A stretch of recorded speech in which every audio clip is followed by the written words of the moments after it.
Esse vídeo é o terceiro de uma sequência de 3 em que eu estou conversando com você a respeito da minha saída da igreja evangélica até me tornar macumbeiro. E com isso eu pretendo que você que está passando por esse processo, você entenda que você não está sozinho nessa. Para você que não me conhece, meu nome é Wallace, eu sou o líder da Casa da Padilha. Sejam todos muito bem-vindos ao nosso canal. Antes da gente prosseguir, eu quero pedir a você que me assiste que se inscreva no canal e acione o sininho das notificações. Quando você faz isso, você fica por dentro de cada vídeo novo que lançamos por aqui. Manda ver também o teu like. Deixa o teu like, o teu joinha, porque ele fortalece o nosso canal e assim chegamos a mais pessoas que precisam de ajuda e orientação. Então, eu conto com você para isso. Em vídeos anteriores, eu expliquei, em linhas gerais, os meus incômodos, tudo sobre como eu senti e percebi a relação com a igreja evangélica, e agora, neste terceiro, sobre como foi que eu descobri que, de fato, eu sou macumbeiro, por que eu decidi ser macumbeiro, afinal de contas.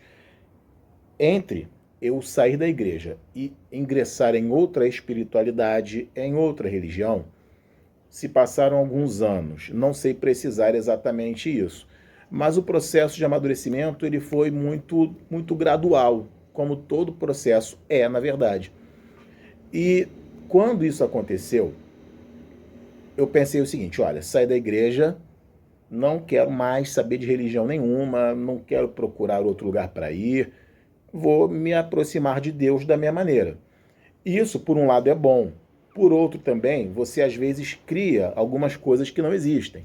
Então, tem gente que, por exemplo, vê o balançar de uma árvore como uma resposta de Deus. Sabe? Então, tem um pouco dessas coisas aí.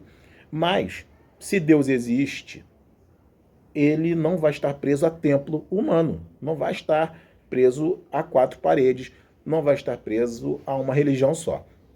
E aí eu fiquei durante esse tempo todo ali, por volta de uns 6, 7 anos, sei lá quanto tempo foi, mas foi bastante tempo, pensando para onde eu vou.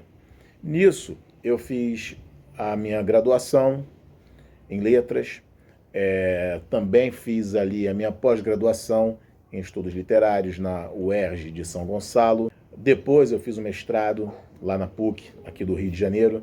Depois eu ingressei no doutorado e não decidi ainda se vou terminar ou não, porque eu abandonei o doutorado no finalzinho ali e tal, e veio questão daquela grande chaga que assolou o mundo em 2019. Então, nesse meio tempo, entre a minha saída da igreja e a descoberta de uma outra religião, eu comecei a ouvir muita música. Eu gosto muito de música, gosto muito de tudo quanto é tipo. Embora eu não me considere eclético, porque eu escuto o que eu gosto. Não sei se vai ser bom ou ruim, eu gosto, estou ouvindo.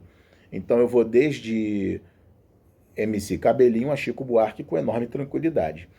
E nesse tempo eu fiquei ouvindo e consumindo muita música. Eu esqueci de mencionar também que eu já cheguei a ser parte integrante do Ministério de Louvor da igreja onde eu estava. Então eu era instrumentista. Um mau instrumentista, mas um instrumentista apesar de tudo. E o que aconteceu?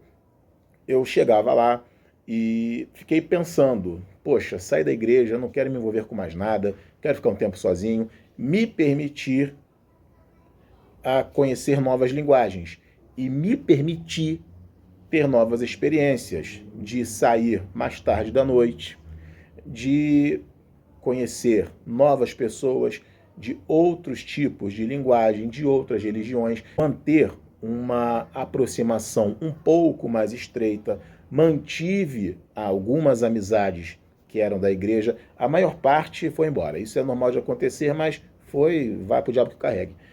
E assim fui vivendo a vida. Comecei a entender que dentro da igreja mesmo eu já tinha algumas experiências de mediunidade, que eu não sabia o que era. Então, assim, o contato que a gente tem nesse ponto é de imaginar assim, olha, eu estou possuído pelo Espírito Santo. Mas na minha cabeça eu já sabia que não faria sentido aquilo, porque dentro da linguagem batista, que é onde fui criado, não seria bem um transe você ter contato com o Espírito Santo. E eu falei, poxa, mas realmente não faz sentido. Então, o que eu estou sentindo aqui? E qual foi essa experiência de uma vez que eu fui a um monte, fui orar lá no Monte Oreb, em Nova Iguaçu, acho que é Nova Iguaçu. Fui a convite de um grande amigo, e dali eu comecei a ter uma manifestação mediúnica sentindo o pulsar da natureza junto a mim. É mediunidade pura. Então isso ali foi praticamente um primeiro contato com o santo, digamos assim. Como a linguagem era uma linguagem evangélica, então os trejeitos seriam outros, enfim, mas eu estou apontando isso para mostrar o desenvolvimento da mediunidade. Mais do que desenvolvimento, o despertar dela. Eu fiquei com essa experiência muito ativa na minha cabeça, que eu falei, caramba, eu estou aqui sentindo isso, eu estou sentindo a presença de Deus aqui e tal, uma coisa muito forte, e não tinha linguagem que me explicasse aquilo, mas eu sentia e era verdadeiro e tal. Foi passando o tempo, consome música daqui, até que finalmente cheguei e descobri os famosos sambas. Quando descobri os sambas, uma coisa foi puxando a outra. Por quê? Nos sambas tem aquela malemolência, nos sambas você vai ter aquela linguagem de subversão, no samba você vai ter ali uma ética completamente diferente. Eu falei, cara, isso aqui é muito maneiro. E comecei a ouvir de fato mesmo, para estudar. Tanto que a minha pós-graduação em estudos literários, lá na FFP de São Gonçalo, foi em cima dos sambas de João Bosco e Aldir Blanc. O meu mestrado na PUC, em letras, na PUC Rio, já foi sobre como a música brasileira dialoga ali com o Brasil, essa coisa toda. Então a música sempre foi muito presente. Quando eu comecei a mexer nisso, dali eu pensei assim, poxa, se eu tivesse conhecimento de ebó o bastante, muita coisa talvez eu pudesse ter evitado. Mas eu entendi isso sem culpa e sem remorso.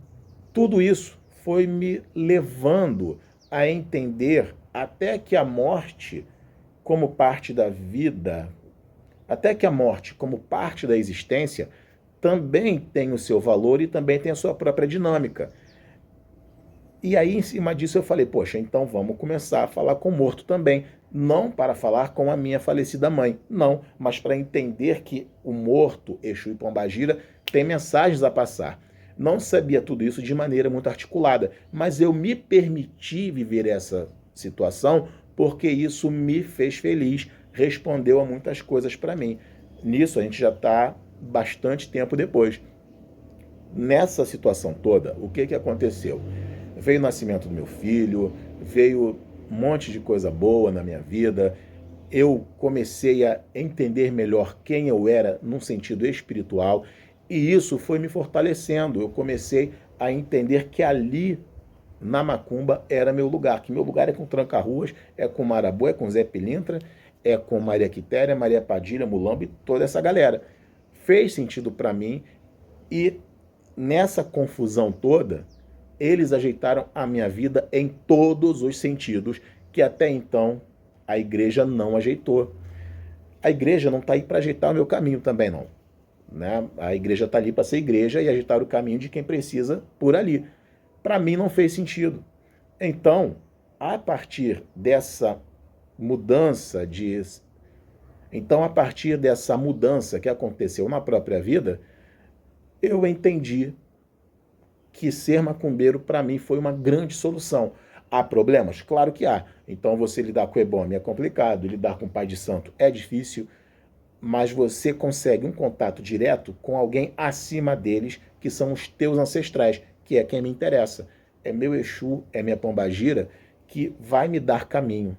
São eles que me ajudam a conseguir chegar onde eu quero, que me ajudam a vencer os problemas. Porque problemas a vida vai continuar tendo, não tem jeito, você não tem como se livrar disso. Nesse contexto, essa linguagem para mim foi absolutamente atraente. É arrebatador você, tendo um sacerdote sério, conversar com alguém que incorporou Exu Marabô, Exu Tranca-Ruas, que incorpora Maria Padilha. É a coisa mais linda desse mundo. Essa experiência me respondeu muitas coisas. Seja a maneira de dizer, que é sempre muito direta e muito franca, seja a maneira de ajustar a sua vida, dando esporro mesmo, mas também incentivando. Só que isso não era a vontade de um pastor, e sim um guia-chefe de uma casa, de um sacerdote sério. Isso vai fazer toda a diferença. Nesse sentido, minha vida foi começando a se ajeitar. E por conta disso, eu sou uma pessoa muito feliz porque me encontrei na Curimba. Há pessoas que vão ter experiências péssimas com a macumba. E sim, isso é perfeitamente possível. Porque, às vezes, o teu grupo não é o da macumba, é o da igreja. Às vezes, o teu grupo é ser uma pessoa agnóstica. Tá tudo certo. Viva para ser quem você é. Descubra teu caminho, seja feliz, onde quer que você for. E para o que você precisar da Casa da Padilha, a gente vai estar sempre aqui para te ajudar a se encontrar consigo mesmo e com a sua própria espiritualidade. Deixa aqui nos comentários qual foi seu primeiro contato com Exu e Pombagira. Se você quer acertar a tua vida espiritual nos fundamentos da Casa da Padilha e com isso você ser feliz por encontrar a tua espiritualidade, se você quer acertar o teu caminho espiritual, ser feliz com a tua espiritualidade nos fundamentos da Casa da Padilha, entre em contato com a minha equipe pelo telefone que aparece aqui na sua tela e agende um jogo de búzios conosco. Você entra em contato com a minha equipe marca o jogo para você e eu faço o jogo de maneira online e em tempo real. Antecipo, nosso jogo não é barato e nem caro, é no valor justo. Na troca da energia do dinheiro é que tudo acontece na nossa vida. Segue a Casa da Padilha nas redes sociais para vídeos diários sobre macumba e deixa aqui nos comentários de qual lugar do mundo você está me assistindo. Um grande beijo a todos, fiquem com Deus, no axé da Maria Padilha, até a próxima, tchau, tchau.